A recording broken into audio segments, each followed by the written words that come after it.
I, Donald John Trump, do solemnly swear that I will faithfully execute the office of President of the United States. Depuis la prise effective de la présidence américaine par Donald Trump, les choix politiques de son administration mettent en difficulté plusieurs pays du monde et surtout plusieurs pays d'Afrique. Démanteler l'agence USAID, l'agence américaine pour le développement international. Il a par exemple gelé les budgets de l'agence, suspendu des milliers de salariés et nommé Elon Musk pour superviser ses activités. De son mandat, donc, Donald Trump a proclamé un nombre record d'executive orders.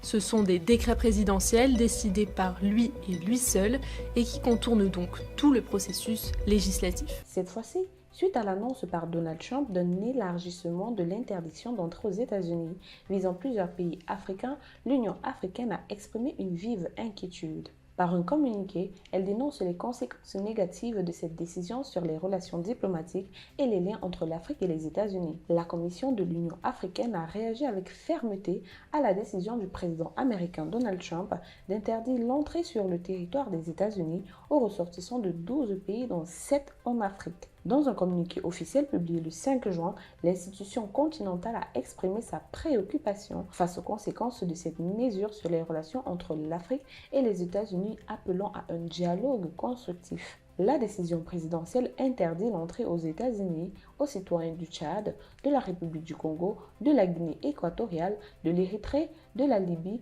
de la Somalie et du Soudan. Elle impose aussi des restrictions partielles à ceux du Burundi, de la Sierra Leone et du Togo. Selon Donald Trump, ces décisions visent à contrer les risques sécuritaires, les fraudes documentaires et les taux élevés de dépassement de visa. Nous ne laisserons pas ceux qui veulent nous faire du mal entrer dans notre pays et rien ne nous empêchera d'assurer la sécurité de l'Amérique.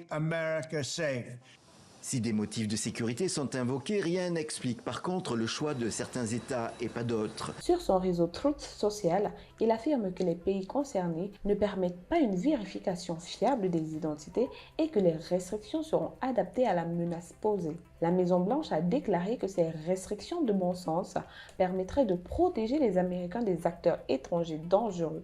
Dans une vidéo publiée sur Truth Social, M. Trump a déclaré que la récente attaque terroriste présumée à Boulder, dans le Colorado, soulignait les dangers extrêmes posés par les ressortissants étrangers qui n'avaient pas été correctement contrôlés. Toutefois, le suspect de cette attaque est un ressortissant égyptien et l'Égypte ne fait même pas partie des pays concernés. Des dérogations seront accordées aux personnes ayant la double nationalité, aux athlètes participant à des événements sportifs majeurs tels que la Coupe du monde de football 2026 et les Jeux olympiques d'été 2028 à Los Angeles. L'interdiction de voyager répond à une promesse faite par Donald Trump lors de sa campagne électorale de 2024, mais elle sera probablement contestée devant les tribunaux. Il a signé un décret similaire en 2017 lors de son premier mandat. Il concernait certains des mêmes pays que son dernier décret, notamment la Libye, la Somalie et l'Iran.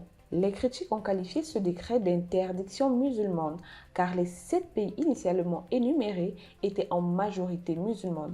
La Maison-Blanche a revu sa politique et a finalement ajouté 2 pays à majorité non musulmane, la Corée du Nord et le Venezuela. Cette décision a été confirmée par la Cour suprême en 2018. Le président Joe Biden, qui a succédé à Donald Trump, a abrogé l'interdiction en 2021, la qualifiant de tâche sur notre conscience nationale. Dans son communiqué, la Commission de l'Union africaine a rappelé que, bien que chaque pays dispose du droit de protéger ses frontières, ces mesures doivent être équilibrées, fondées sur des preuves et respecter les liens historiques avec le continent.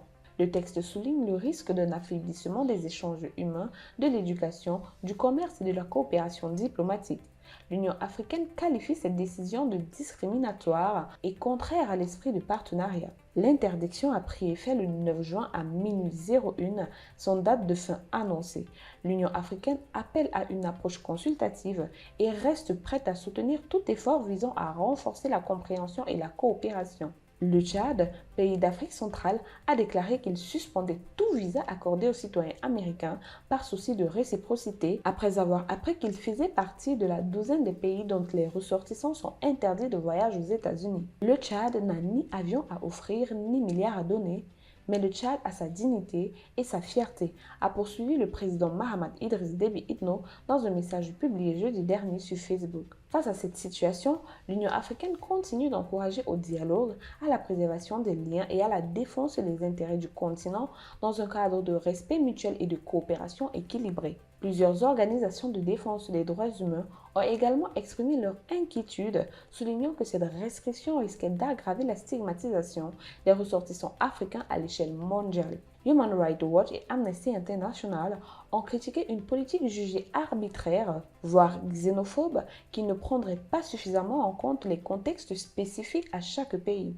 Ces ONG dénoncent également un manque de transparence dans des critères ayant conduit à cette sélection, alimentant le sentiment d'injustice et d'exclusion parmi les populations concernées. Sur le plan économique, les répercussions pourraient être considérables. Plusieurs analystes notent que cette décision risque de compromettre les investissements américains sur le continent africain, notamment dans les secteurs de la technologie, de l'énergie et de l'éducation. Des entreprises américaines présentes en Afrique, comme General Electric, ou Microsoft craignent que le climat de méfiance généré par ces mesures n'entrave leurs opérations et ne pousse certains gouvernements africains à se retourner davantage vers des partenaires comme la Chine ou la Russie, moins critiques sur les questions migratoires. Et toi, que penses-tu de cette nouvelle décision de Donald Trump qui impacte l'Afrique? Nous attendons ton avis en commentaire. Pour plus de contenu sur l'actualité africaine, suivez-nous sur le réseau social africain Diba World et sur toutes nos autres plateformes. Tous les liens sont disponibles dans la bio.